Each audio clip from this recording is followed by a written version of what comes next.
Karibu sana hapa kwenye mjadala huu maalum, session maalum kabisa. Tukisema hivyo, tunakwenda kujadili na kudadavua masuala ya muhimu ya kimsingi kwa mustakabali wa taifa. Jina langu ni Wilberforce Ngoto, na leo fahari nyingine, kibali kingine kuweza kukutana na mzee wangu, mzee Said Miraji almaarufu huwa anamuita Msafiri, mchambuzi wa masuala ya kisiasa, lakini vile vile ni mwanasiasa mkongwe. Tukisema ukongwe ni kwa maana hiyo ametembea katika akihudumu katika maeneo tofauti katika serikali na amekuwa katika vyama vya siasa pia. Kwa hiyo inatosha kusema kwamba tupo na mwanasiasa mkongwe, vile vile mchambuzi nguli kabisa wa masuala ya siasa Afrika na duniani kwa ujumla wake. Mzee Said Miraji, karibu sana. Ni heshima hii tena kunikaribisha hapa na kuweza kuzungumza mawili matatu. Nashukuru, karibuni sana. Nashukuru sana. Haya, kwa kwanza Mzee Said Miraji, tunashuhudia mwaka huu 2025 ni mwaka ambao umekuwa na mambo mengi, mwaka ambao taifa lilifanya uchaguzi, mwaka ambao tumeshuhudia vugu Oktoba 29 pale, lakini vile vile ni mwaka ambao umegubikwa na matukio makubwa ambayo kwa namna moja ama nyingine, mengine pengine labda ndo mara ya kwanza katika historia. Tuanze na siasa za upinzani. Chadema walifanya uchaguzi wao mwaka huu Januari pale 22.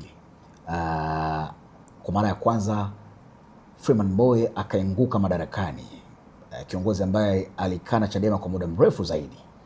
Lissu akachukua nafasi ile licha kuwa na ushindi mwembamba sana, lakini kisiasa ina matokeo makubwa. Uchaguzi wa Chadema pale Mlimani City uliashiria nini? Ukomavu wa demokrasia ndani ya chama chao, ama ilileta ujumbe gani kwa wadau wa siasa? Bila shaka kwanza watu watafsiri kwamba uchaguzi ni zoezi la kawaida la kikatiba na kidemokrasia katika vyama vya siasa. Kila chama cha siasa kinatakiwa kila ifikapo miaka waliojiwekea, kama ni 3, 4 ama 5 kwa mujibu wa katiba zao, kufanya chaguzi. Kwa hivyo kwangu mimi, kwanza ilikuwa ni utekelezwaji wa takwa la kidemokrasia.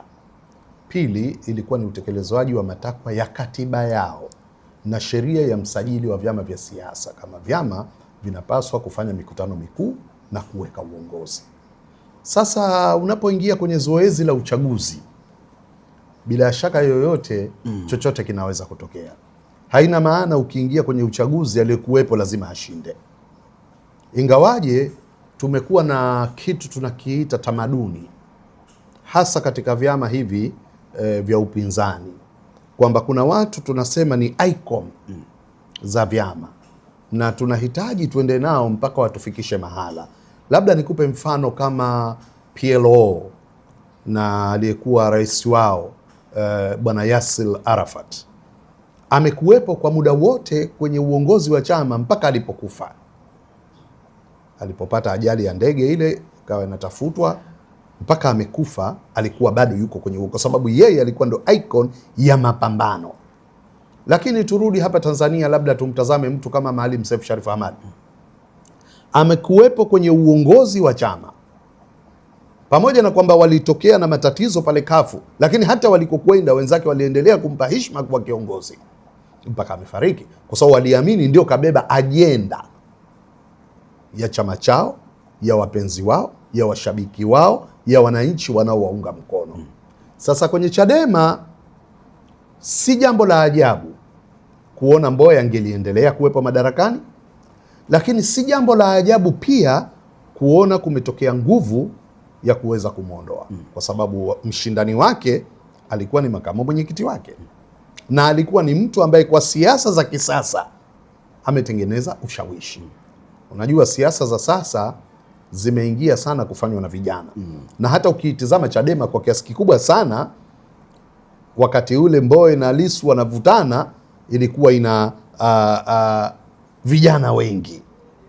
Kwa hivyo kwa kiasi fulani kuwa na mabadiliko ndani ya chama chao ilikuwa ni ajenda ya vijana, kwa sababu walikuwa wanaamini wanataka mtu ambaye atawapeleka kwenye ushindani wa kupambana na CCM akiwa madhubuti.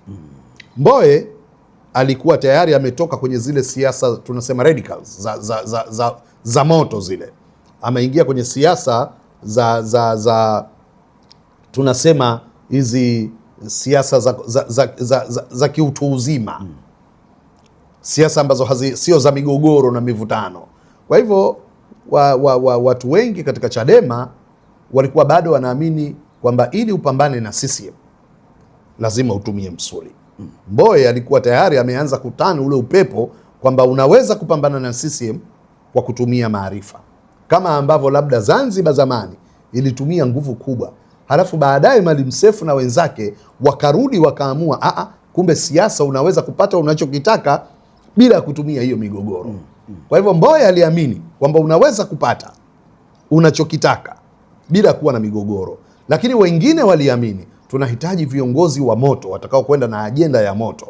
Na ukichunguza historically siasa za Tanzania bara, kila chama kilichokuwa na nguvu kubwa ya kupambana na CCM ndio kiliungwa mkono na wananchi kama chama kikuu cha upinzani.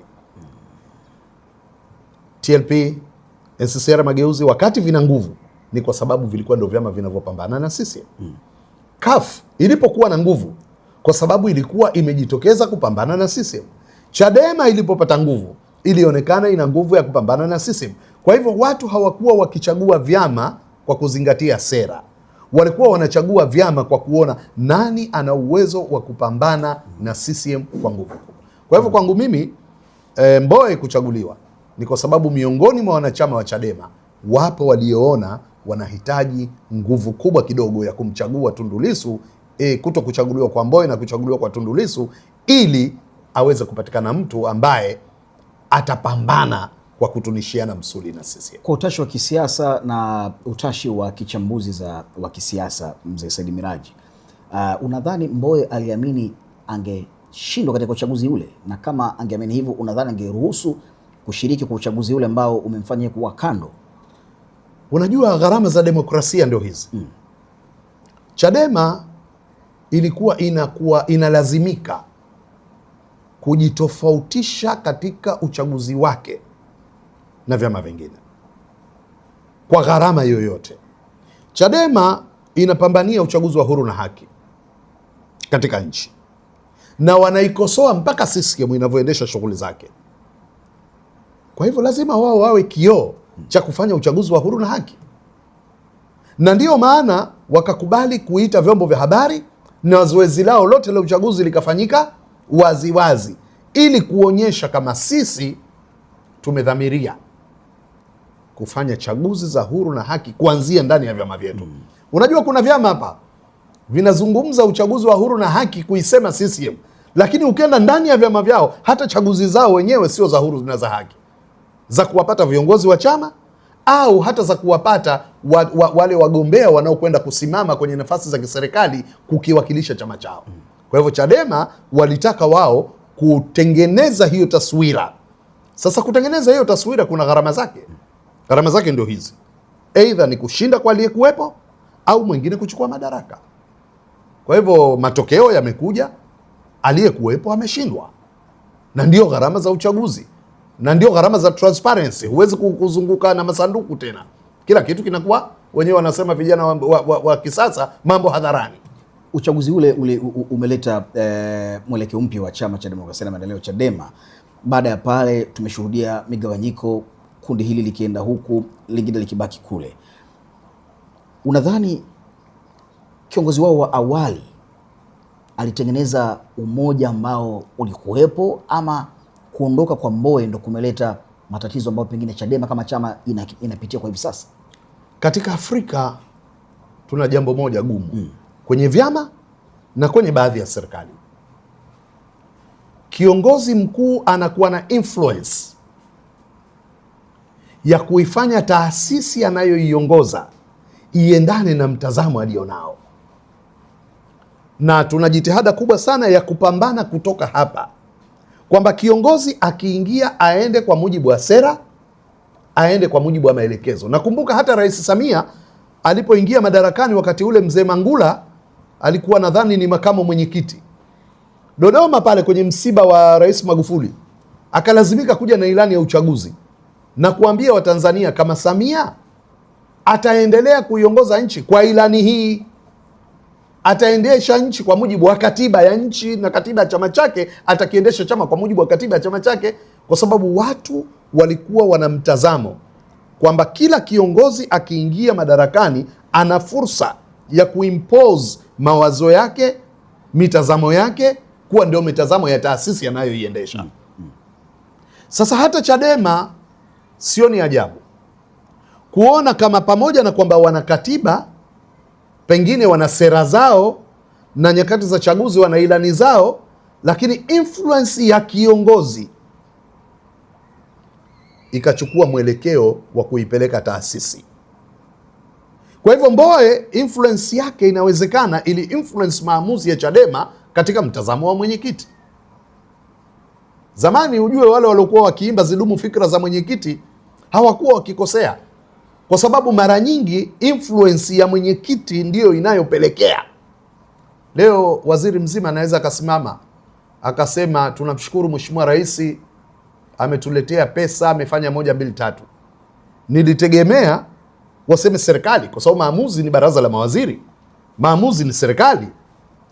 Lakini inawezekana kuna ka influence, maana wakati mwingine mtu anakuambia hata Mpina, nakumbuka wakati ule Rais Samia amekwenda jimboni kwake, anamwambia tunaomba 1 2 3, kama wao wanasema huna deni, sisi kwetu una deni. Kwa sababu wanajua influence ya mtu anayekamata madaraka. Kwa hivyo kwangu mimi Chadema kubadilika mwelekeo baada ya kuondoka Tundu Lissu ikafuata siasa nyingi, na ni kuondoka Mbowe ikafuata mtazamo mwingine wa kisiasa, upo uwezekano huo kwa sababu ya utamaduni hizi tulizonazo katika nchi zetu za Kiafrika. Tupitie migogoro ambayo tumeshuhudia katika historia, mzee Said Miraji. CUF ya Maalim Seif pamoja na Profesa Ibrahim Lipumba 2015 hadi 2019 CUF iligawanyika vibaya. Tukitoka katika hii migogoro ambayo ilikumba CUF, ambayo ilikuwa ni chama ambacho kinafanya vizuri kwa wakati ule, chama cha upinzani kilikuwa kina nguvu ya aina yake, Chadema wanaweza wakapata funzo la namna gani kutokana na kilichowakumba CUF pengine na vyama vingine kama NCCR, Mageuzi na kadhalika ambavyo pia viliwahi kuisumbua serikali ya CCM?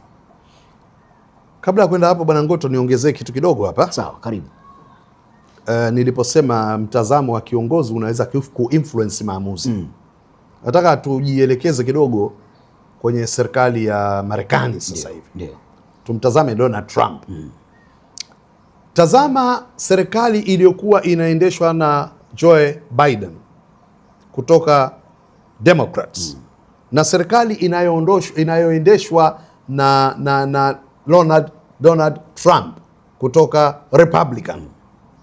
Unaona kama katika maamuzi mengi ya kisera yanayofanywa yanatokana na influence au mtazamo wa rais aliyepo. Mtazamo wake ndio unashawishi. Trump alionyesha wazi ni mtu wa kutaka Marekani ionekane ni superpower kwa vitendo, iheshimike na iogopwe, ile kwamba wana uwezo wa kuingilia mambo kutoka kila pahala na wakasimika ule uongozi wao, nguvu zao, na kuweza kupata labda nguvu za kiuchumi, nguvu za kijeshi na mambo mengine. Lakini kuhusiana na sera zake za wahamiaji, kuhusiana na sera zake kwenye masuala ya bima ya afya na mambo mengine kadhaa wa kadhaa, kama unakumbuka alipoingia tu madarakani, kuna baadhi ya sheria nyingi ambazo zilikuwa signed na mtangulizi wake alizifuta na yeye akaweka za kwake, na baadhi yake nyingine mpaka leo ndio hizo zinazoleta migogoro katika namna gani anayatazama mambo ya hawa wahamiaji. Tumeona juzi tu suala la Wasomali walioko Minnesota, tumeona suala la yule governor aliyochaguliwa vijuzi mwenye asili ya Kihindi, namna ambavyo anakuwa anavutana nao na kusigana nao ni kutokana na mtazamo wake na sera zake kuhusiana na hayo mambo. Lakini ndo serikali yake inakwenda hivyo. Kuna wakati amekuwa akipata mivutano hata na baadhi ya magavana. Kwa hivyo uwezo wa kiongozi, mtazamo wa kiongozi, tusikatae, una influence taasisi iende namna gani. Kama kiongozi atakuwa makini sana, mweledi sana, mchapakazi sana, basi na watu wake watakuwa hivyo hivyo. Ndio. Hapa Tanzania tutazame tofauti ya uendeshaji wa nchi wa Kikwete na Magufuli. Kikwete alikuwa anaamini juu ya suala la diplomasia. Kwa hivyo kila wakati anasafiri kwenda nchi hii, kwenda nchi ile, kwenda huku, kutengeneza mahusiano haya, mahusiano wale na kadhalika. Magufuli alikuwa anaamini juu ya nguvu ya ndani. Kwa hivyo alikuwa sio mtu wa kupenda kusafiri. Alikuwa sio mtu wa kujali mataifa yanasema nini. Alikuwa ni mtu wa kujali anaiendesha nchi kwa resources ziliomo ndani ya nchi. Samia amekuja ana mix. Anataka kutumia nguvu kubwa ya resources za ndani bila ya kudharau mahusiano ya kidiplomasia. Ndio maana unaona hata waziri wa mambo ya nchi za nje sasa hivi anatembea kila pahala kusafisha image ya nchi na kuhuisha mahusiano. Anakwenda kwenye nchi za mashariki, anakwenda kwenye nchi za Ulaya, anakwenda kwenye nchi za magharibi, kila pahala anakwenda, lakini bado nguvu ya ndani katika nchi. Rais mwenyewe amesema kwamba tunaweza tukakosa misaada, kwa hivyo tujiandae katika kuelekeza nguvu za ndani. Hili ni jambo hata Mwalimu alilisema wakati wa vita vya Uganda, kwa kusema kwamba tufunge mkanda. Maanake kufunga mkanda ni kwamba tunahitaji kufanya kazi ya ziada katika nchi yetu ya kujitafutia mapato, ya kujitafutia fedha, ya kukuza uchumi wetu. Kikwete, nani huyu, Mkapa alikuwa akisifika bwana kodi na askari wake wa miavuli. Kwa hivyo kila mmoja na mtazamo wake. Kuna tofauti ya uongozi wa Mzee Mwinyi na mambo ya ruksa wakati wa Mkapa na kuruhusu vyombo vya habari na mambo mengine kadhaa wa kadhaa. Kwa hivyo influence ya kiongozi, mimi nasema wakati mwingine inasaidia kwa kiasi kikubwa. Mzee Said Miraji, turudi katika migogoro ambayo ipo katika historia ya taifa hili. CUF ya Maalim Seif Sharif Hamad pamoja na Profesa Ibrahim Lipumba 2015 hadi 2019 CUF iligawanyika vibaya na anguko lake likaonekana pale. Kile ambacho kilitokea kwa CUF ni kama kinataka kufanana ama kushabihiana na hiki ambacho kimetokea kwa Chadema. Pia wao wamegawanyika. Chadema wanalipi la kujifunza kutokana na mgogoro ule wa CUF na namna ambavyo kama chama kimekuwa na hatima ya namna hiyo ambayo Watanzania wanashuhudia? Kwanza, migogoro ya CUF iliyokuwa wakati ule na hii ya Chadema ni vitu viwili tofauti. Kwa watu wasiojua CUF wanayoiona sasa hivi, CUF ina mapito mengi. Aliyekuwa mwenyekiti wa kwanza wa CUF James Kabalo Mapalala, CUF wanakwenda kufanya uchaguzi, mkutano mkuu wa kwanza. Maanake unajua ile kuna ule mkutano mkuu wa muda wa kuweka viongozi, halafu kuna mkutano mkuu wa kwanza wa uchaguzi. Baada ya chama kupata usajili, I think so, kama sikosei, 1994 wameenda kufanya uchaguzi wao wa kwanza Tanga kwenye ukumbi wa Splendid Inn. Kulikuwa tayari kuna mgogoro mkubwa na mwenyekiti wa chama, na mwenyekiti wa chama alikwenda mahakamani kuzuia mkutano mkuu ule usifanyike. Na hiyo ni baada ya kwamba mgogoro ule ulipokuja katika kikao cha mkutano wao wa kamati kuu hapo Mbezi. Katika kikao cha Mbezi, sio walikuwa wanaita Mbezi Hotel, sio nini, kuna hoteli fulani pale Mbezi. Pale kulikuwa na mgogoro, wajumbe wa kamati kuu ya CUF wakati ule wakagawika sehemu mbili, lakini kura nyingi zikawa ziko upande wa Maalim Seif Sharif Hamad, na kamati kuu ndio ilikuwa na uwezo wa kuita mkutano mkuu. Kwa hivyo mkutano mkuu ukaitishwa. Ulipoitishwa mkutano mkuu, Mapalala akenda mahakamani kuuzuia, lakini anapeleka kesi mahakamani asubuhi kuzuia mkutano. CUF usiku washafanya mkutano. Kwa hivyo yeye anakwenda kuzuia mkutano ambao tayari umeshafanyika. Ikabidi sasa ni kupinga matokeo yaliyotokana na mkutano ule, kwa sababu mkutano kashindwa kuzuia. Nakumbuka wakati ule Dr. Omar Ali Juma akawa wanawatania CUF, aambia balahau mkutano huo haupo. Ikabidi CUF wajiulize mkutano haupo kivipi? Wakagundua kama kumbe kuna hiyo michakato. Kwa hivyo Mapalala anakwenda kuzuia mkutano ambao umeshafanyika, anajikuta sasa afungue petition ya kupambana na matokeo ya mkutano, lakini sio mkutano tena. Kwa hivyo pale CUF ikawa imeshapata mwenyekiti wake.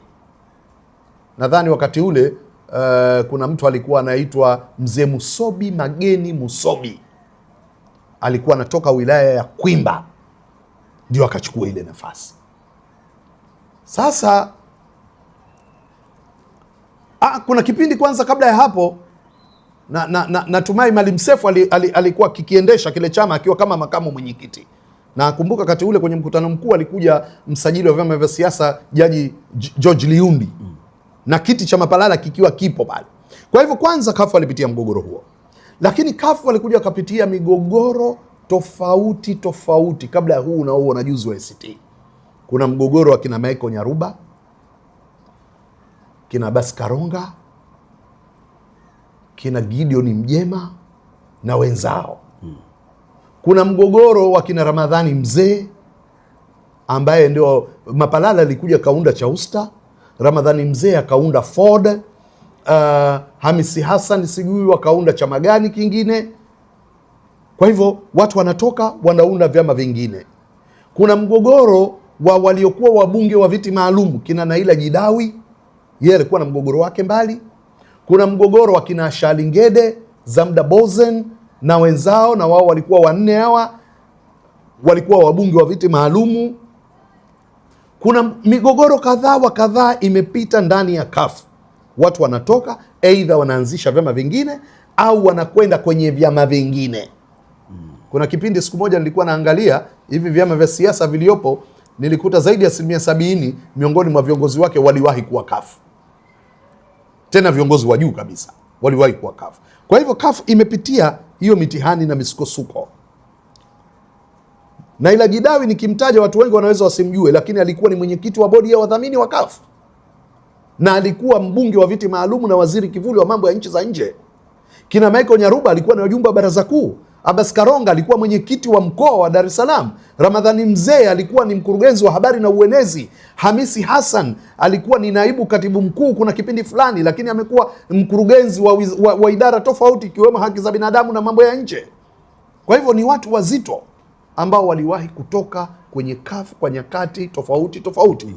Manaibu katibu mkuu aliondoka, ukiacha ile mbali ile Katari aliyekuja Chadema. Lakini kuna naibu katibu mkuu alikuwepo Angelo Muta aliondoka, alikuwepo Mashimi aliondoka na wengine kadhaa wa kadhaa. Sasa CUF imepitia migogoro mingi. Hii ya Maalim Seif kutoka kwenda ACT ni migogoro ya juzi tu. Halafu wengine wakatoka ACT wakarudi tena iliyokuwa CUF, wakina Hamad Masudi na wengine, ni migogoro ya juzi tu. Kwa hivyo kwanza migogoro ndani ya CUF imewahi kuwa mingi kwa nyakati tofauti. Yaani kila baada ya kipindi kama ingekuwa ni nyoka tungesema anajitoa gamba. Sasa Chadema wamewahi kupitia migogoro midogo midogo ya kina Zitto Kabwe, ya yule aliokuwa makamu mwenyekiti wao, nani huyu, Rasta yule aliokuwa makamu mwenyekiti, Rasta alikufa kwa ajali ya gari, Wangwe, Chacha Wangwe na wengine. Lakini mgogoro huu wa juzi ambao kwangu mimi sitaki ni uite mgogoro. Huu wa juzi mimi sitaki ni uite mgogoro kwa sababu watu wamekwenda kwenye uchaguzi wa kidemokrasia. Kuna watu hawakukubaliana na matokeo ya uchaguzi, wakaamua kuhama chama kwenda kujiunga na jukwaa jingine la kisiasa. Huo sio mgogoro kwa sababu pamefanyika uchaguzi wa kikatiba. Mimi naita migogoro ni ile paliokuwa na migogoro ikafukuta mpaka watu ikabidi wapasuane kwenye chama, hawa waende kushoto wale waende kulia. Sio ambacho kimetokea kwa Chadema, mzee Msafiri. Sio hicho. Maana wale pia wamepasuana wale Chadema kwenda Chauma ambao walikuwa ndani, tena wengine wako katika nafasi za muhimu ndani ya chama. Kilichotokea Chadema haikuwa na mgogoro kabla ya uchaguzi. Wamekwenda kwenye uchaguzi, yaliyojiri kwenye uchaguzi yale yakatengeneza kinyongo kwa baadhi ya watu. Baada ya matokeo ya uchaguzi hakukuwa na kuponya majeraha, watu wengine wakaondoka kwenye chama. Pengine kungekuwa na kuponya majeraha, inawezekana pengine wasingeondoka.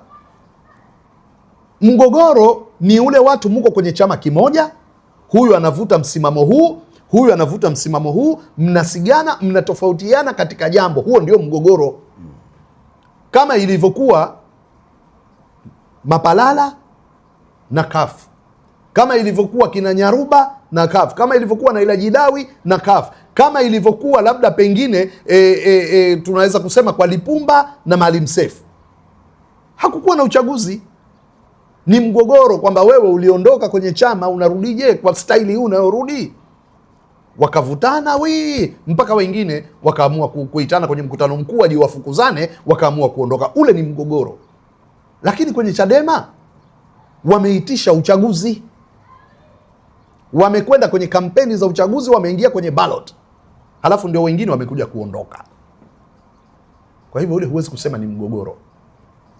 Yale yamesababishwa na wengine kutokuridhika kwenye matokeo ya uchaguzi, wameondoka, wameona wakatafuta jukwaa jipya, well and good. 2025 kama ambavyo mwanzoni kabisa tunaanza mazungumzo yetu, mzee Msafiri, niligusia kwamba umekuwa ni mwaka wenye mambo mengi sana. 2025 tumeshuhudia sauti ya upinzani ndani ya mfumo. Bwana Humphrey Polepole ambaye alikuwa ni balozi wa Tanzania kule nchini Cuba akajitokeza hadharani na kuanza kukosoa namna ya sera na utendaji wa serikali hii ya CCM ambayo pia yeye alikuwa ni sehemu ya serikali hiyo. Polepole amekuwa na tofauti gani ya upinzani tofauti na wapinzani wengine ambao wamekuwa wakikosoa CCM mara kadhaa? Kwanza si Polepole peke yake. Wapo kina Mpina, Ndugai, kuna baadhi ya wazee wa CCM ambao wengine waliwahi kuwa mawaziri wakuu na kadhalika. Lakini niseme mimi, mbona haya mambo sio mapya? Watu hawasome historia. Wakati wa Mwalimu kuna watu walifukuzwa ndani ya Chama cha Mapinduzi, Seif Sharifu na wenzake, na walifukuzwa wakaambiwa kaendesheni upinzani nje ya chama. Ina maana walikuwa wakiendesha upinzani ndani ya chama. Kwa hivyo walifukuzwa kwa sababu walikuwa na mitazamo tofauti katika baadhi ya masuala ambayo chama kina msimamo wake. Lakini kuna grupu la G55 walitaka serikali ya Tanganyika, wakapitisha azimio bungeni. Ni tofauti ya mawazo ndani ya chama. Chama kinaamini juu ya serikali mbili, wao wanataka serikali tatu. Mwalimu akaja akawaambia hiyo sio sera yetu, sera yetu ni serikali mbili. Akina Njelu Kasaka na wenzake. Kwa hivyo kama mtu anaona yeye anataka tatu, akatafuta jukwaa jingine. Lakini ukibaki CCM ujue sera yetu ni serikali mbili. Watu wasisahau hivyo vitu.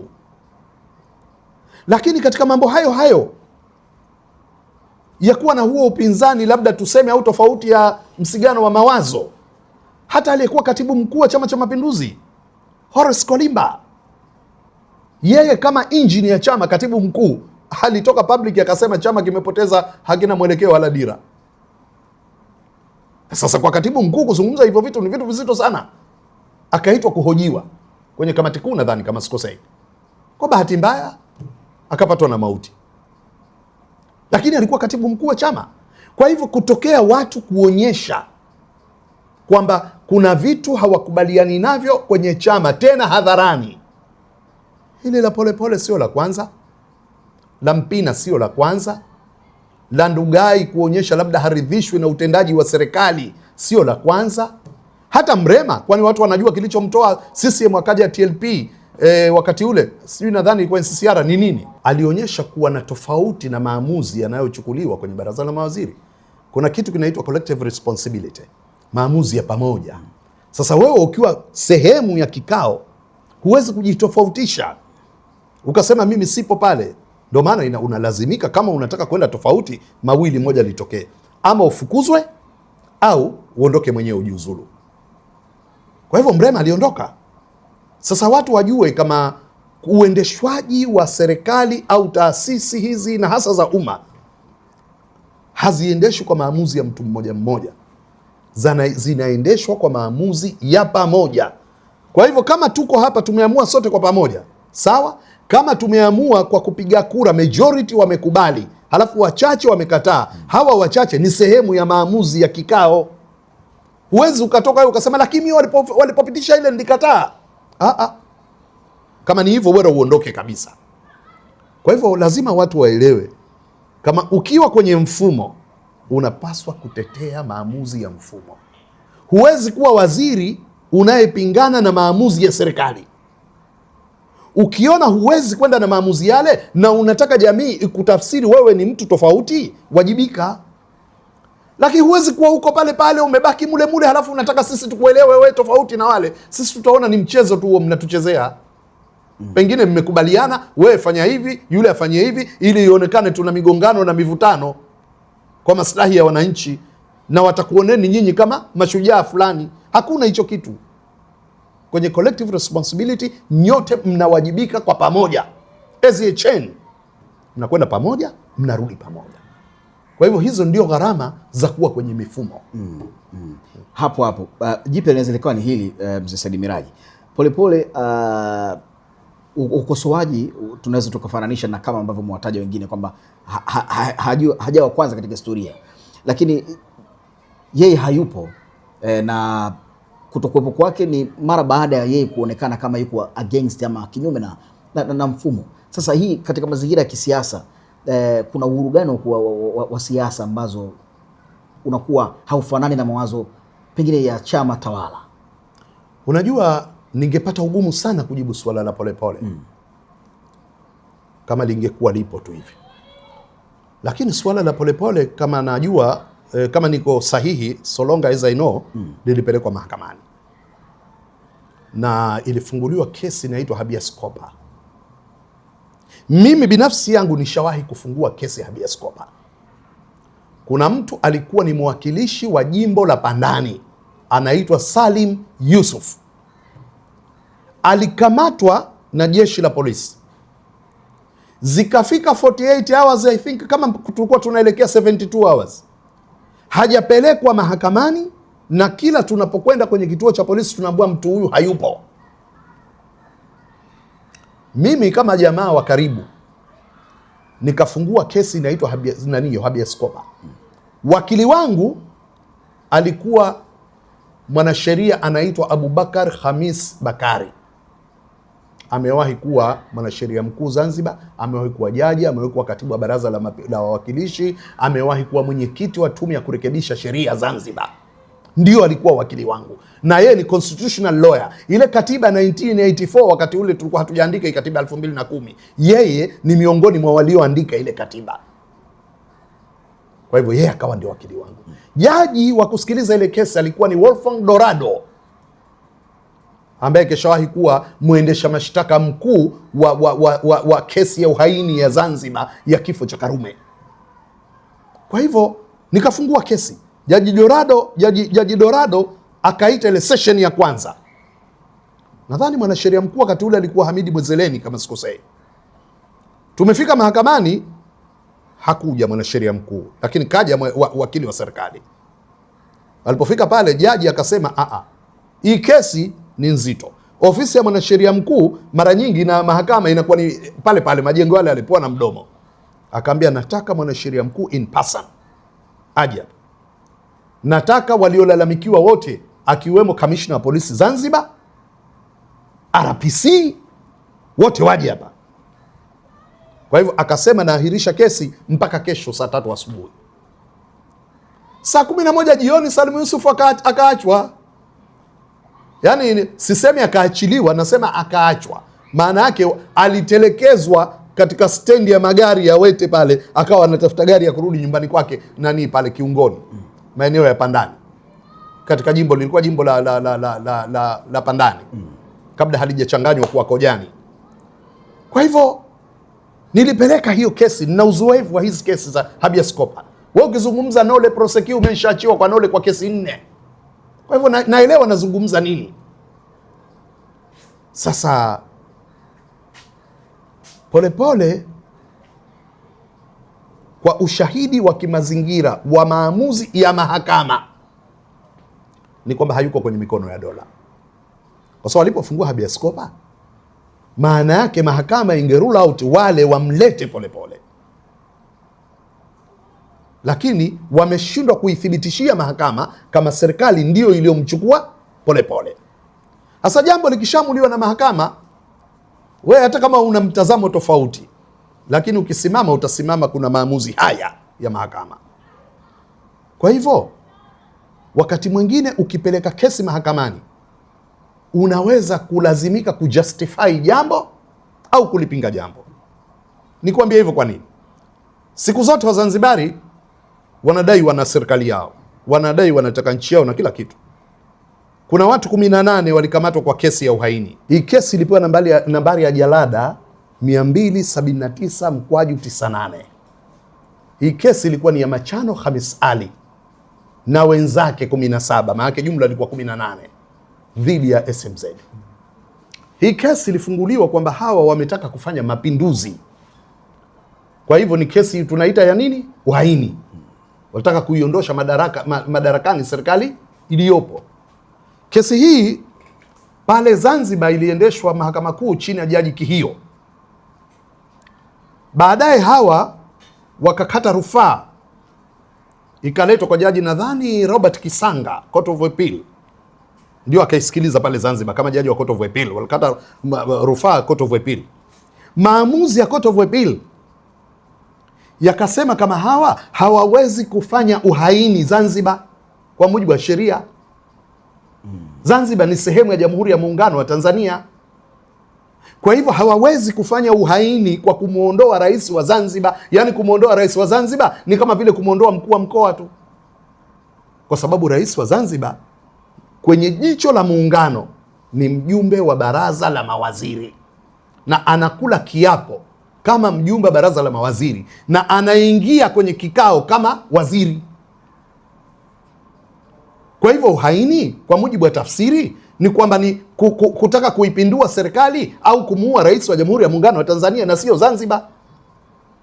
Sasa CUF walipokuwa wanadai haki yao, wale watu 18 wale waliposhtakiwa kwenye uhaini, madhara yake ndio hayo ninayosema, katika kuleta tafsiri mbele ya jicho la sheria kwamba Zanzibar sio nchi.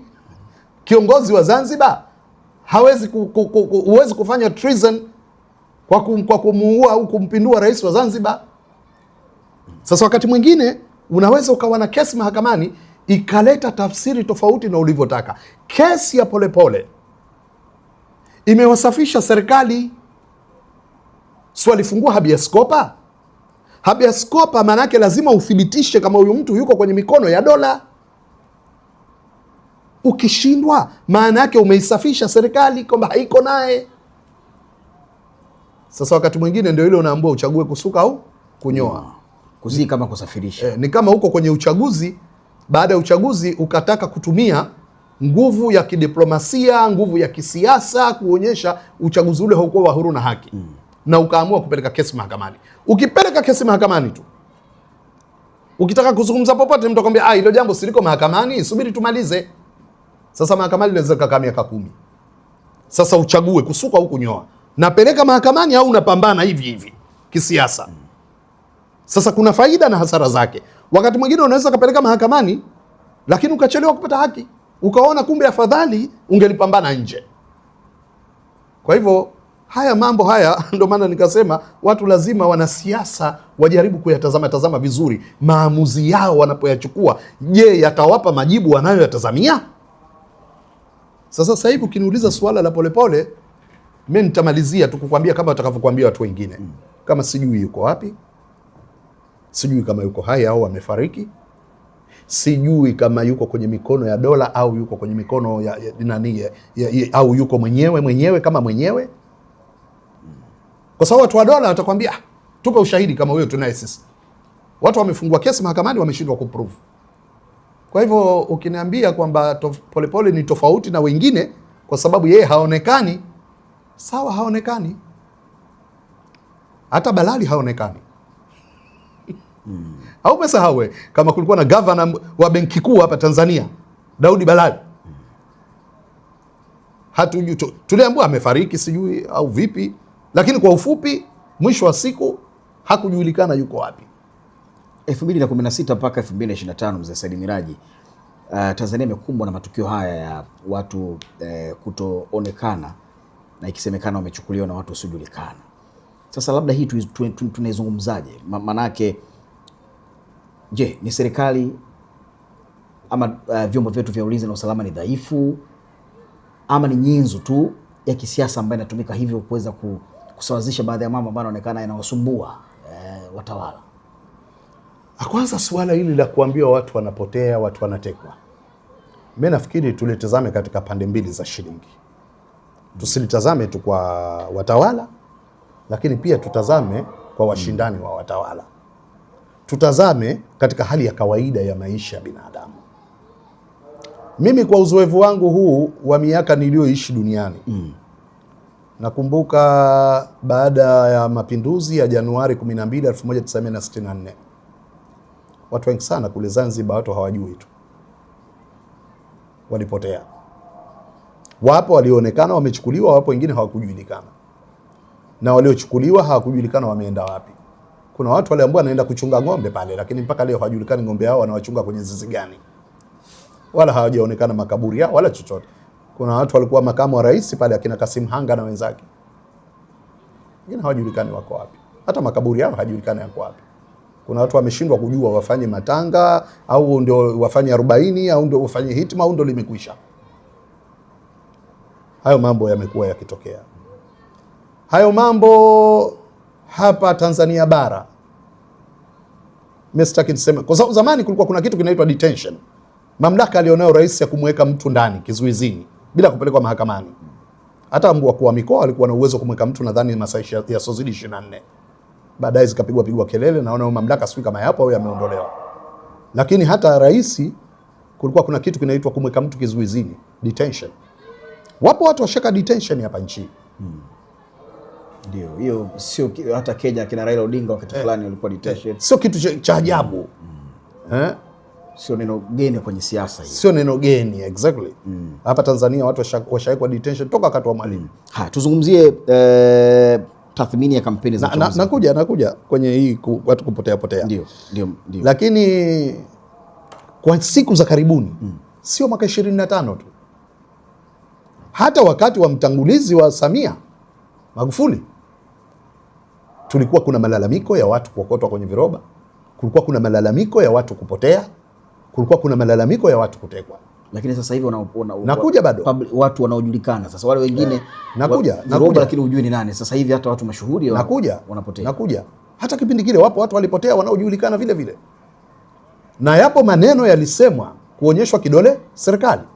Lakini tukumbuke pia kwamba kuna mtu anaitwa Dr. Slaa, aliwahi kuwa katibu mkuu wa Chadema, aliwahi kuwa naibu kiongozi wa upinzani bungeni, aliwahi kuwa mbunge, aliwahi kuwa mgombea wa urais kwa kupitia tiketi ya Chadema. Kuna kipindi alitoka hadharani akasema kama Chadema walikuwa wanatekana hadharani, na hayo maneno mpaka leo hakuna aliyekanusha. Sitaki niyaamini, lakini natazama aliyeyasema. Slaa ana sifa nyingine ya kwamba ni kiongozi wa kiroho, na ameyasema public maneno hayo, hakushikiwa mtutu wa bunduki.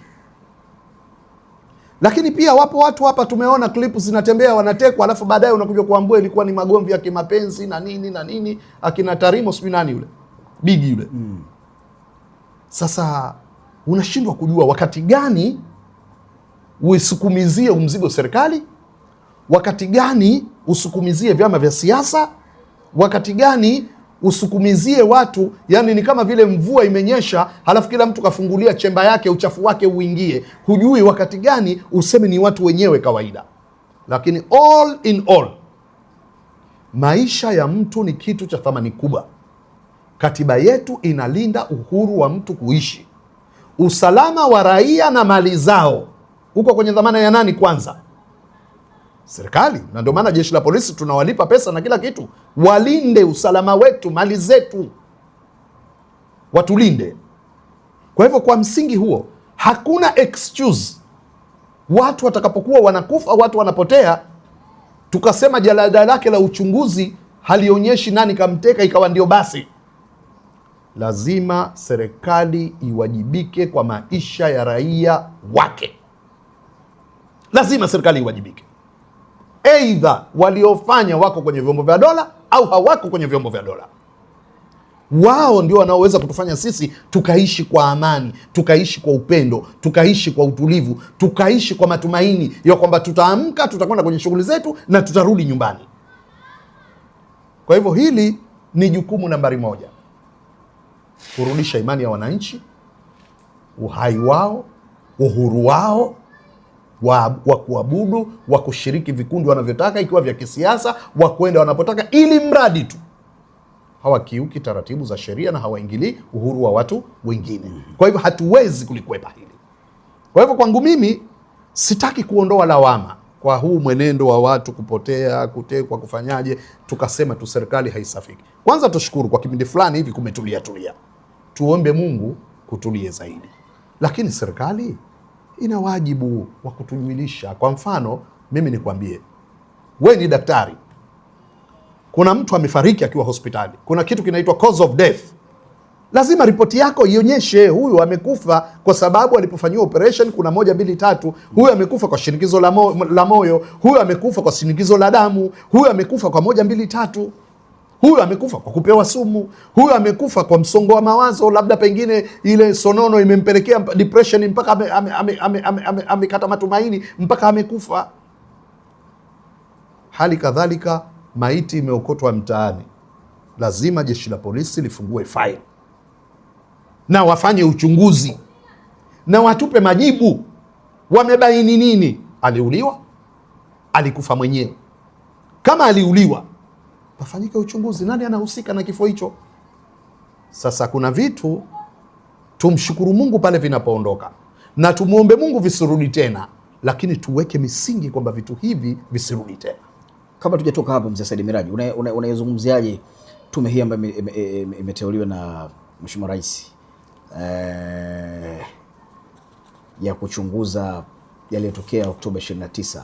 Maanake imeonekana watu hawaiamini, ni kama mtu kujichunguza yeye mwenyewe. Tathmini yako hapo? Tume ya Jaji tume ya Jaji Chande, Jaji Othman Chande, tume ya Jaji Othman Chande, kwamba watu wanasema labda pengine hawana imani nayo. Nakumbuka nilipokuwa mdogo Zanzibar kulikuwa na rais mmoja anaitwa Sheikh Aboud Jumbe Mwinyi. Alikuwa anapenda sana kila kitu kuunda tume ya uchunguzi. Siku moja alikuwa na kikao cha wazee wa chama.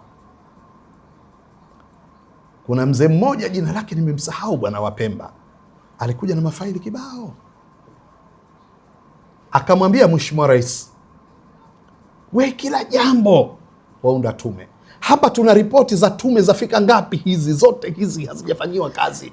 Kwa nini wewe waunda matume tu, watu wanakula pesa wana nini, halafu hatuoni matokeo? Aboud Jumbe akamwambia, washauri nini? Akaambia, uache kuunda hizi tume, vyombo vyenye mamlaka vifanye kazi yake. Akamwambia, basi na wewe ushauri wako na uundia tume kwenda kuuchunguza kama unafaa au haufai, na kama ni kutekeleza tutekeleze kwa namna gani. Watu wakacheka, shughuli imekwisha. Na wewe ushauri unaundiwa tume, ushauri wa kwamba yeye analalamika tume zimekuwa nyingi, na wenyewe unaundiwa tume. Japo hakuiunda, lakini alimchokoza kumwambia namna hiyo. Sasa na sisi tuna tume nyingi hapa. Kuna tume nyingine watu hata hawajawahi kuzisikia, lakini nataka nitaje tume kama 5 tu hivi au 6.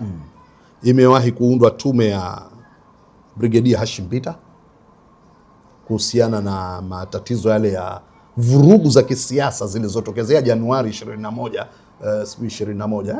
27 nadhani Zanzibar, vurugu za kisiasa zile.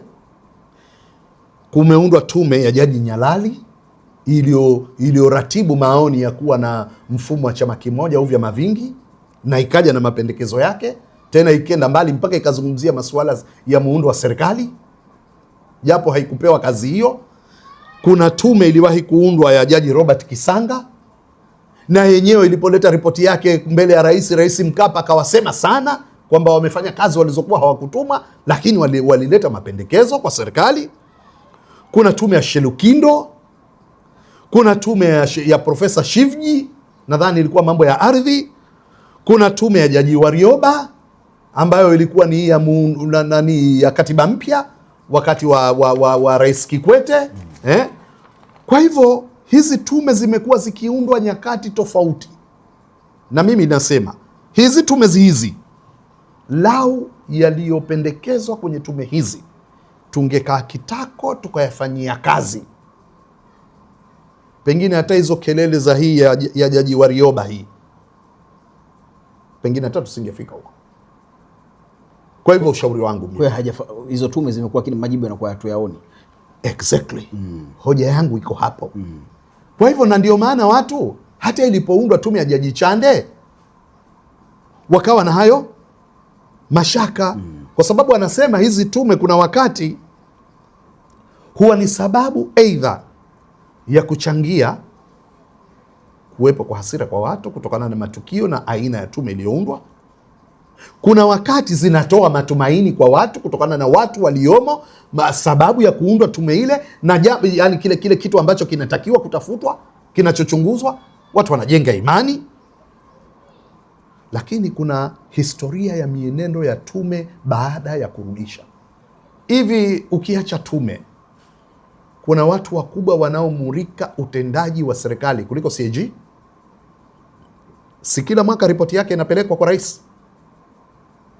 Lakini je, yanayofanywa na serikali kufuatia mapendekezo yaliyotolewa na mdhibiti na mkaguzi mkuu wa serikali yanawatosheleza wananchi? Yanawaridhisha wananchi kwa kiasi gani? Yanawapa tumaini? Na hawa wanafanya kazi kwa kufuata fedha za serikali, na hizi tume zinapoundwa zinakula fedha za serikali. Sasa malalamiko miongoni mwa waliomo kwenye hizi tume ni kuonekana labda pengine kuna watu walikuwa ni sehemu ya mfumo wa yale yaliyopita.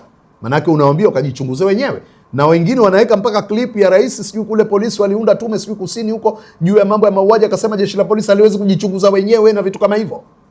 Watu wanaunganishaga hivyo viclip wanaviweka.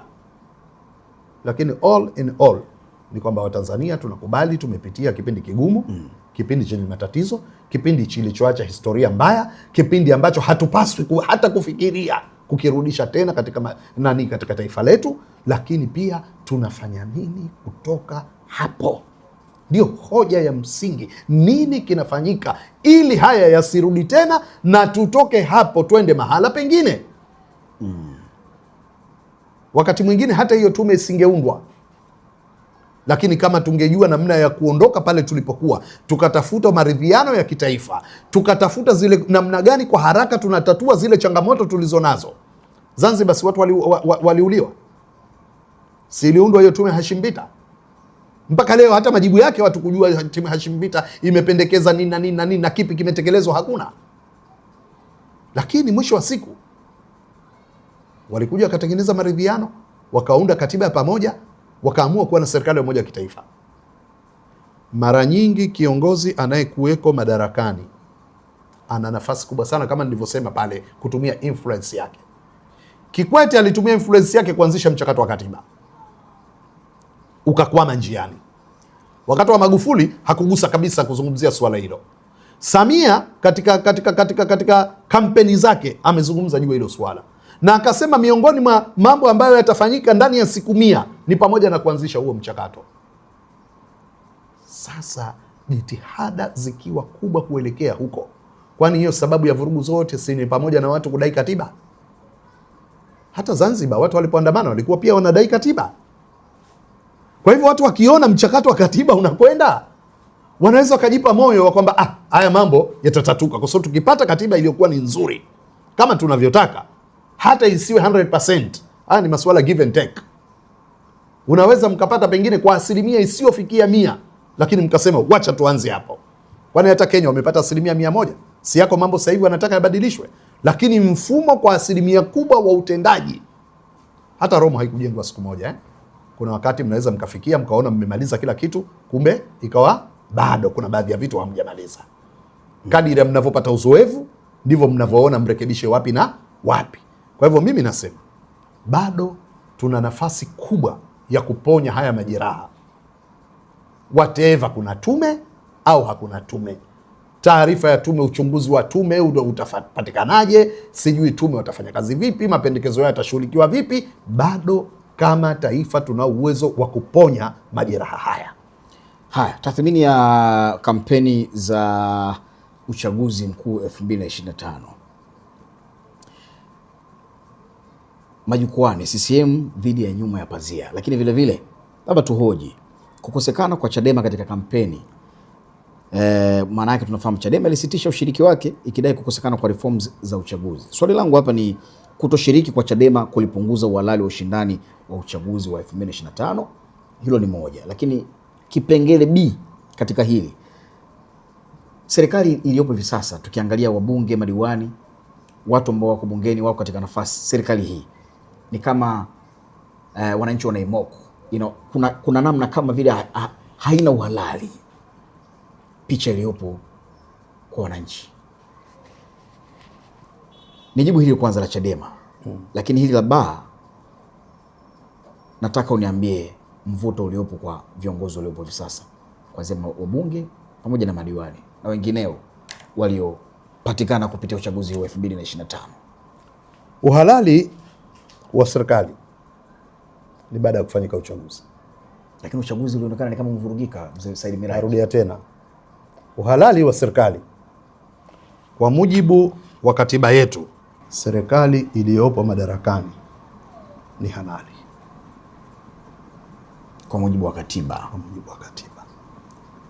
Sasa ndio maana watu wanapambana kurekebisha katiba, kurekebisha sheria za uchaguzi, kurekebisha mifumo inayosimamia na kuendesha uchaguzi katika nchi yetu, ili uchaguzi wetu uweze kuwa wa kidemokrasia, ili uchaguzi wetu uweze kutoa viongozi ambao wanaakisi matakwa ya wananchi. Kwa mfano, ukisoma katiba yetu hii ya Jamhuri ya Muungano wa Tanzania toleo la mwaka 2005, hii ni katiba ya mwaka 1977 ambayo hiyo licha ya mapungufu yake. Sasa katiba hii ukisoma, kwa mfano tuseme kifungu cha 74:12 ndani ya mabano 12 kinasema hakuna mahakama yoyote itakayokuwa na mamlaka ya kuchunguza jambo lolote lililotendwa na tume ya uchaguzi katika kutekeleza madaraka yake kwa mujibu wa masharti ya katiba hii. Sasa hivi ndio miongoni mwa vifungu ambavyo vinatakiwa kufutwa. Ninapokuambia mbele ya jicho la katiba, mbele ya jicho la sheria, serikali inaundwa na nani? Si rais? Rais anatangazwa kushinda na nani? Si tume? Tume ikisha kumtangaza, kuna mamlaka ya kuchallenge maamuzi ya tume mahakamani juu ya matokeo ya urais? Hakuna. Kwa hivyo kama hakuna, tume ikisha kutangaza na katiba imekupiga marufuku kuhoji, maana yake huyo kwa katiba hii ni serikali halali. Sasa kama mtu kuna ile utashi wa kisiasa na kisheria, hata ikiwa mbovu bado ni sheria. Kwa mfano, wewe unaweza ukadharau jambo dogo tu la tume kukata mipaka tu. Isome kifungu cha 75 ndani ya mabano 6 kinasema, bila kujali masharti mengineyo ya ibara hii hakuna mahakama yoyote itakayokuwa na mamlaka ya kuchunguza jambo lolote lililotendwa na tume katika utekelezaji wake wa kugawa Jamhuri ya Muungano katika majimbo ya uchaguzi. Ina maana hata ile kugawa majimbo ya uchaguzi tu, nyinyi hamwezi kwenda mahakamani mkile mkasema hapa tume bwana katika kugawa haikuzingatia vigezo, lakini imetazama maslahi ya kisiasa ya chama fulani. Sasa yapo mambo mengi ambayo yanapaswa kurekebishwa kwenye katiba, ndio maana watu wanataka katiba mpya. Yanapaswa kurekebishwa kwenye sheria za uchaguzi. Sasa kwa msingi huo, ndio maana tujipe muda wa Tanzania sasa hivi ya kupambania marekebisho ya hizi sheria, ya kupambania marekebisho ya hii katiba. Lakini ukikaa tu ukisema serikali iliyopo sio halali, iondoke, kwa mujibu wa katiba ndio halali hiyo, kwa sababu haisemi ikiwa chama cha upinzani kikuu hakikushiriki kwenye uchaguzi huo unakosa legitimacy. Hayo ni mambo ya kawaida ya mtazamo wa mtu wa kawaida. Anasema bwana, mmekosa uhalali bwana, uchaguzi umekuwa hivi, hakuna hili. Lakini kwenye jicho la sheria bado unabaki kuwa ni halali. Sawa sawa. Majina yaliyotajwa dhidi yaliyopita, tunakwenda kwenye baraza la mawaziri surprise. Hili baraza linaitwa baraza la mawaziri surprise. Kwa hiyo majina yaliyotajwa nini iwe surprise? Dhidi yaliyopita, kabla ya kutangazwa kwa baraza kulikuwa na matarajio ya majina fulani makubwa. Swali langu hapa, kisiasa, ni ujumbe gani rais alitaka kutuma kwa kupitisha baadhi ya majina na kuacha mengine, tena yale ambayo pengine hata watu walibeti wakaweka na fedha labda kwa sababu ni uhakika, lakini imekuwa ndivyo sivyo awamu hii? Ujumbe upi rais amepeleka hapo? Serikali ni ya watu wote na kila mmoja anaweza kupata fursa ya kuwa mtumishi wa umma, kuwatumikia wengine, na ndio maana utasema sasa hivi ni baraza surprise, limewa surprise watu. Lakini mbona nyakati tofauti tumeona mabadiliko ya baraza la mawaziri yamekuwa yakifanyika. rais mpya anapoingia madarakani anahitaji kupata watu mwenye aliona confident nao wanaoweza kumsaidia ili afanye nao kazi. Lakini hata yule aliyepo madarakani, mara ngapi wamekuwa wakiondolewa watu? Mimi nikupe mfano, kama kuna surprise kubwa katika nchi hii ni wakati wa Magufuli. Kamteua waziri Majaliwa kuwa waziri mkuu. Majaliwa kipindi cha kwanza anaingia kwenye bunge, anateuliwa kuwa naibu waziri wa TAMISEMI.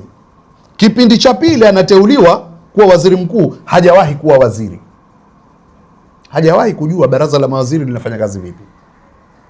Surprise ya pili, anateuliwa Bashiru Kakurwa kuwa katibu mkuu kiongozi. Nionyeshe katika rekodi amekuwa mtumishi wa nafasi gani katika taasisi za serikali na umma. Lakini ni bora huyu ambaye nakuja alikuwa nje ya kamba kabisa, Msafiri. Wengine walikuwepo wakihudumu nafasi nyeti. Nakuja kuonyesha hiyo kama ni surprise au sio surprise. Bashiru anateuliwa kuwa katibu mkuu wa Chama cha Mapinduzi, chama kinachotawala. Aliwahi kushika nafasi yoyote ndani ya Chama cha Mapinduzi? Kwa nini isiwe surprise? Those are surprise. Zilipaswa zitushangaze. Anawezaje katika chama kikongwe kama hichi mtu kupenya kote huko mpaka akawa katibu mkuu, kupenya kote mpaka akawa mwenezi wa chama, kupenya kote mpaka akawa hivi? Na tusitazame kwamba mbona kulikuwa na watu wenye uzoefu kwenye chama, mbona kulikuwa na watu wenye uzoefu kwenye serikali. Kwa nini waziri mkuu awe Majaliwa? Na tusiseme ni surprise. Na palikuwa na watu hivyo hivyo wakati wa Majaliwa wenye majina makubwa, wenye uzoefu mkubwa, wenye sifa zinazotetemesha zikitajwa. Lakini Magufuli akaona ninayemtaka ni Majaliwa. Lakini mwisho wa siku turudi tutazame hivi, mamlaka ya uteuzi, na ndio mambo yanayopigiwa kelele, ni ya rais. Na rais akisha kuteua angalau kwa nafasi ya waziri mkuu, bunge linathibitisha angalau kwa nafasi ya waziri mkuu. Nafasi za uwaziri akisha kuteua ameteua mwenyewe, hakuna watu kwenda kuthibitisha.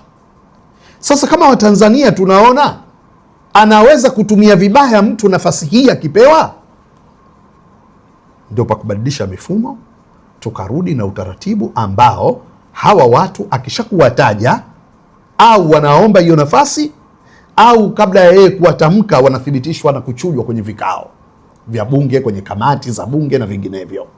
Sio bunge zima, kwenye kamati tu, kama wanavyofanya wenzetu labda Kenya na mahala mwingine. Kwa hivyo, kwa nini Rais Samia, labda watu wanahoji, wengine waliona labda Biteko kwa sababu alikuwa naibu waziri mkuu, wengine waliona labda pengine nani hawa akina Mzee Kabudi kwa uzoefu wao waliokuwa nao, pengine asiwe minister tu awe prime minister. Wengine waliona labda pengine Tulia alipoondoka kwenye bunge atarudi atakuja kuwa naibu waziri mkuu na vitu kama hivyo. Bado mimi nasema swala mkeka umechanika. Wacha ichanike, kwa sababu huwezi ukabeti kwa kitu ambacho maamuzi anayo mtu mwingine. Yeye ndio anajua. Unajua, nataka nikwambie kitu. Rais anapoteua watu, anateua watu ambao wataendana na kasi yake, wataendana na falsafa zake. Ni sawa na vilabu vya mpira, mchezaji mzuri kabisa anakuja kocha anasema huyu katika mifumo yangu ninayotaka hawezi kwenda na mimi. Na nyinyi mnaona nyote huko huyu ndo mchezaji mzuri. Lakini kocha anakuambia ni mimi huyu hanifai. Kwa kina Biteko pengine rais kaona haendani na kasi yao. Unajua, nataka nikwambie kitu. Watu wanatazama mambo juu juu. Lakini kuteuliwa kuwa waziri mkuu, kuteuliwa kuwa naibu waziri mkuu, kuteuliwa kuwa waziri ina factors nyingi.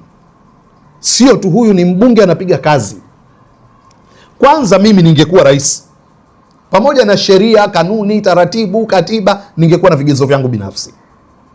Cha kwanza, waziri ni msaidizi wa rais. Je, wewe utakuwa msaidizi wangu? Utaweza kwenda kuniwakilisha na utafanya kazi kwa niaba yangu? Hilo nitalitizama. La pili, nitajifunza kwa kesi ya Robert Yauko wa Kenya na Moi. Moi wamekwenda Marekani na Robert Yauko. Moi ni rais, kazungumza dakika 5 kaambiwa mzee basi, halafu makamu wa rais anaitwa sijui ni nani, makamu wa rais nadhani Robert Yauko anakwenda anazungumza Robert Yauko dakika 45, rais yuko nje. Sasa bosi nani hapa? Ina maana wewe umekuwa bosi kuliko mie, unani outshine, sio? Kibinadamu haikubali hiyo. Matokeo yake tumerudi tukaambia Robert ya huko stima imezimika, sio amefanyaje, Scotland Yard wamekuja wanataka kuchunguza, wameshindwa, wameondoka, sarakasi chungu mzima zimepita. Sasa unapochagua waziri, lazima yule waziri mwenyewe ajue, mimi napaswa kumshauri rais, napata kumsaidia rais. Jukumu langu namba moja. Sasa ukiwa na waziri ambaye ana matumaini yake mengine, pengine wakati mwingine dhidi ya wewe uliomweka, mimi siwezi kumteua huyo. Lakini kingine ninachokitizama, sawa ni mchapakazi vipi kwenye maadili. Nataka nikupe mfano. Rais Magufuli alikwenda hapo Kisarawe, sijui kuna Dede sijui nani yule, akamwambia anachukua wake za watu hadharani, akamuondoa pale nadhani, alafu kuna sijui mwanamke sijui nani akapewa nafasi pale. Maana yake pamoja na kufanya kazi, pamoja na mambo yote, kuna suala la maadili. Kwa hivyo mimi nitakuwa nachunguza kwenye maadili. Inawezekana kuna mtu hodari wa kazi lakini anavunja nyumba za watu, nitampaje nafasi? Hayo si mambo binafsi, mzee Msafiri. Kama yanaathiri shughuli za utendaji wa umma, kama mtu ni mfuska lakini huku anachapa kazi, kama inaathiri. Nataka nikupe mfano. Rais anaangalia mambo haya, atakuwa anaingilia mambo ya uhuru. Nataka nikupe mfano wa aliyekuwa waziri wa mambo ya habari Uingereza, alikuwa anaitwa David Miller. David alitangaza suala la kudhibiti vyombo vya habari. Vyombo vya habari vikasema sera hii haifai. Katika kufanya utafiti na uchunguzi, ikawa magazeti yanaandika nani kumdhibiti mwenzake, vyombo vya habari kudhibitiwa na Mela au David kudhibiti vyombo vya habari. Kuna chombo kimoja kama hapa kwetu tulikuwa na mtu anaitwa Masudi Kipanya anachora kerekeche. Wakamchora yule bwana, akafungua zipu, anajisaidia haja ndogo. Halafu akamwambia David, acha kupita ukipanda mbegu za uasi kila pahali. Mwisho wakaja na recording yake ya audio, anampigia simu Kimada, anamwambia kama nimeshindwa kuandika hotuba muhimu jana, siku kwa Malkia, siku nini kwa sababu ya shughuli tulizokuwa nazo. Wakamdhibiti yeye, akaondoka. Sasa mbona usiseme jambo lake binafsi? Nikupe mfano mwingine wa Clinton. Si walitaka kumimpeach kwenye bunge kwa sababu ya mahusiano yake na Monica Lewinsky, lakini wananchi ndio wakamlinda Clinton. Kwa hivyo mifano ipo. Maisha binafsi ya mtu yanaweza kuathiri. Basi wangekuwa wanatuambia hizo sababu hadharani ili tujue. Utaambiwaje hadharani na ni maamuzi ya mtu? Sikiliza, kuna wakati sababu rais si mali ya watu. Ngoja ngoto. Tunapaswa kujua. Kuna wakati mimi nimeona tu huyu hawezi kunisaidia, fulani atanisaidia zaidi. Lazima nije nikwambie kwa nini namteua huyu, kwa nini simteui huyu. Lakini ina maana unataka yale mamlaka ya kikatiba. Wewe umeona wapi? Kwenye vyama vya siasa, kwenye serikali, kila pahala. Mtu kusema hadharani mimi nimemteua huyu kwa sababu fulani na namuondoa huyu kwa sababu fulani. Lakini mtu anapokuwa rais ana serve public interest. Na ndio maana anateua watu wanaoona watamsaidia kuserve hizo public interest. Itoshe kuona kwamba yeye mwenyewe tu ameamua. Kuna wakati anasema tumie huyu, naona ameshachoka nimpumzishe. Naona huyu viatu havimfai. Sasa unataka aje hadharani awaambie watu kama huyu kashindwa kufanya kazi? Kuna wakati unaweza kumuondoa mtu kwa mamlaka yako akalazimika kwenda kudai haki yake mahakamani kwa sababu umemdhalilisha. Kuna defamation. Mimi nikitaka kuiaminisha jamii kwamba wewe ni mla rushwa, nikitaka kuiaminisha jamii kwamba wewe una mapenzi pengine ya jinsia moja, nikitaka kuiaminisha jamii unachukua wake za watu, nikitaka kuiaminisha jamii umetembea na dada wa kazi, nikitaka kuiaminisha jamii wewe ni mwizi au wewe ni fisadi, lazima niwe na ushahidi wa kutosha. Kama sina, nimekuvunjia heshima, nimekudhalilisha, utakwenda mahakamani wakati mimi nimetumia haki yangu ya kikatiba. Kwa nini niseme? Ndio maana kimya. Na wakati mwingine unaweza ukaona kuna mtu fulani kwa mujibu wa siasa. Wajua, someni historia.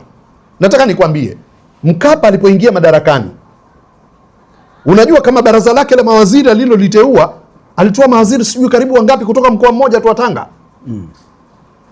Nenda kafanyia utafiti. Alitoa mawaziri kutoka mkoa wa Tanga wengi kuliko mkoa wote.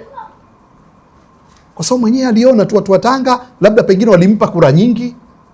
Tena Mkapa alipendezwa Tanga mpaka akajenga Lushoto. Sasa lazima tujifunze hivi vitu wakati mwingine rais unachagua mtu kwa kubalance siasa. Pengine huyu ni mzuri, lakini Watu washaona mno, tena huyu anatoka pahala fulani, hebu nimweke na mtu fulani watu wanielewe.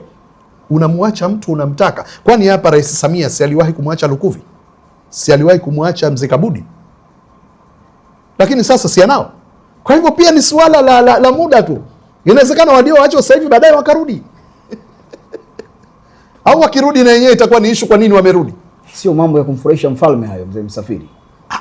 Mimi nasema uhalisia ulivyo. Manake draft linavyochezwa hii, wakati mwingine anakuweka hapa na kutia adabu, ukirudi uwe na adabu zaidi, kama alivyofanywa mkuu wangu wa mkoa fulani hivi alipoondolewa kule, si watu walishika mabango, si wakafanyaje? Akaambiwa akajifunze. Sasa mbona hayo kwenye siasa sasa hivi Miraji? Wakati mwingine mimi nasema tupunguze lawama, tutazame uhalisia.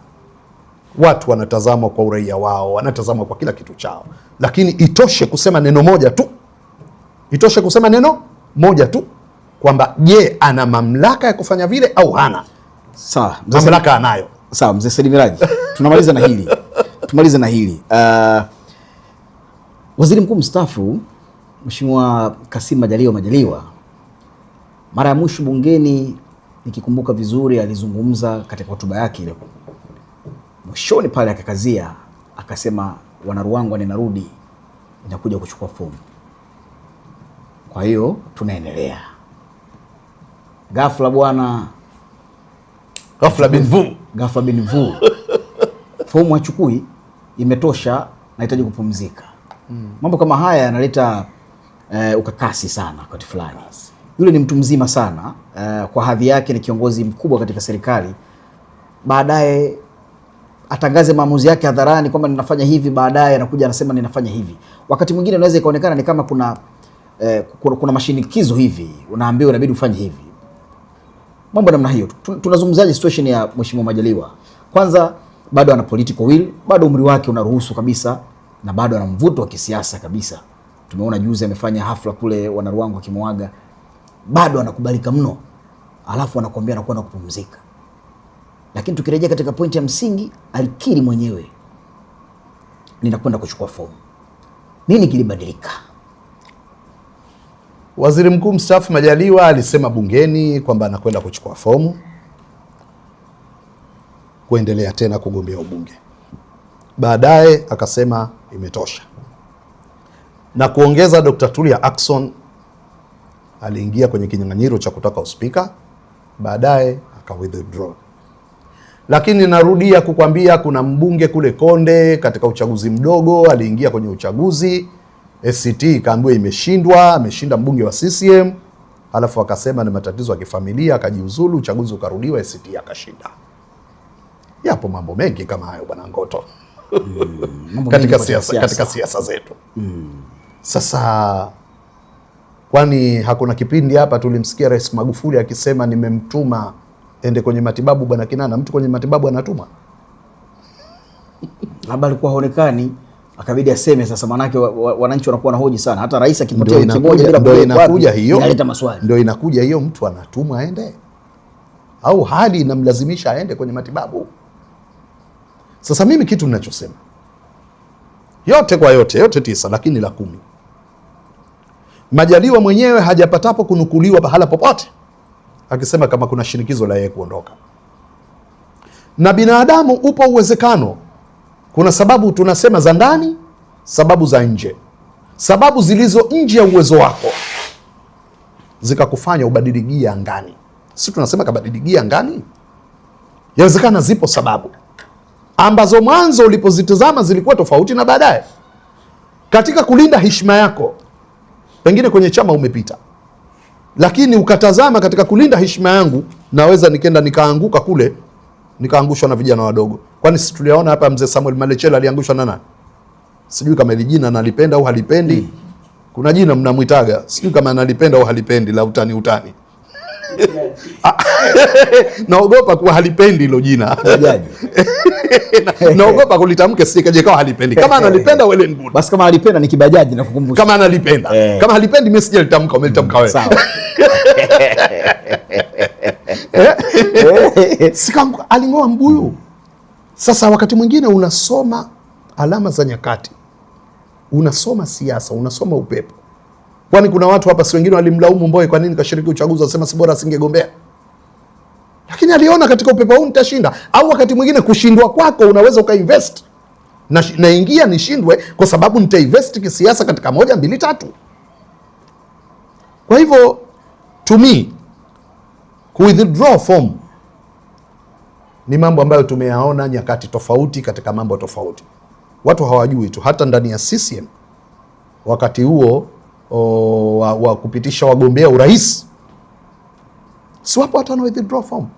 Nakumbuka wakati ule wa kina Maalim Seif na kina Mzee Mwinyi, si watu wana withdraw form. Ni vitu vinatokea hivyo kila nyakati. Ni jambo la kawaida. Sasa mambo mengi bwana, wengine wanakuambia bwana watu wamekuweka chini, wanaandika hiyo barua hapo. Tunasikia mengi. Kuna watu humu walikuwa wakubwa CCM na watu walisema wakishindwa kule hawa wanakuja kwenye upinzani huku bwana. Alafu ambao kai kwenda house arrest bwana. Jumbe si alijiuzulu. Alipojiuzulu si alirudi Mji Mwema hapo. Watu wakasema kai kwa chini ya ulinzi bwana wa nyumbani, under house arrest kama Kizza Besigye vile. Sasa siasa zina mambo yake, siasa zina mambo mengi. Kwa hivyo wewe unatakiwa uwe na chujio la kuchuja kwenye sikio kwa kila unalosikia na kwenye mdomo kwa kila unalotamka. Usiwe na makengeza, tazama yote, lakini chuja kwenye sikio kwa kila unalosikia na chuja kwenye kinywa kwa kila unalolitamka. Kwa hivyo mimi nasema mwisho wa siku, kama hajatoka ye mwenyewe akasema bwana, mimi kutokuchukua kwangu fomu kulikuwa na mtutu wa bunduki, kulikuwa na shinikizo, niliambiwa nikikosa nitakoma. Mimi nasema uamuzi wake ndio ninaouchukulia. Ametoka hadharani, ametamka nitachukua fomu, akatoka hadharani akasema nimeamua, basi inatosha. Sawa. Jasiri Miraji, nikushukuru sana. Asante kwa muda wako. Tumepata mambo mengi hapa tumezungumza, na wakati mwingine tutarejea tena na tena. Karibuni sana. Karibuni tena na tena. Shukrani sana kwa kutufuatilia kupitia Force News. Jina langu ni Wilberforce Ngoto na umekuwa ukifuatilia mjadala huu nikizungumza na mzee wangu Said Miraji, mchambuzi wa masuala ya kisiasa, lakini vile vile ni mwanasiasa mkongwe.